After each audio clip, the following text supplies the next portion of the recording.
హైదరాబాద్ లో సంచలనం సృష్టించిన చందు రాథోడ్ హత్య కేసులో 6గురి ప్రమేయం ఉంది అన్నారు south east zone DCP Sai Chaitanya.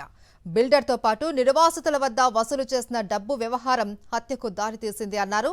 Walking కు వెళ్లిన చందుపై పక్కా పథకం ప్రకారం కారం చల్లి గన్తో కాల్చారు అని డీసీపీ చెప్పారు. 10 ప్రత్యేక బృందాలతో దర్యాప్తు చేశామని, ఘటనా స్థలంలో 7 బుల్లెట్స్ స్వాధీనం చేసుకున్నాము అన్నారు. కీలక సూత్రధారి రాజేష్, మృతుడు చందు హయత్ నగర్ కుంట్లూరులో గుడిసెలు వేయించి డబ్బు వసూలు చేశారు అన్నారు. ఆ చేసిన క్రమంలో వీళ్ళు కొంత డబ్బు కూడా వసూలు చేయడం జరిగింది. ముఖ్యంగా ఈ మర్డర్ జరగడానికి కారణము వీళ్ళిద్దరి మధ్య తలెత్తిన డబ్బు వ్యవహారము, అట్లాగే గతంలో జరిగిన కొన్ని కార్యక్రమాలలో ఇద్దరు పాల్గొన్నారు.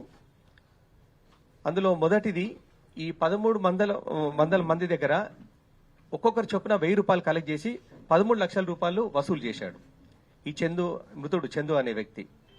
అయితే ఇందులో రాజేష్ ద్వారా వచ్చిన డబ్బులైనా సరే తర్వాత తనకు సంబంధం లేదన్నట్టుగా ఈ రాజేష్ పైన నెపం వేయడంతో తన పట్ల కొంత డిఫరెన్సెస్ అనేది అక్కడ మొదలయ్యాయి.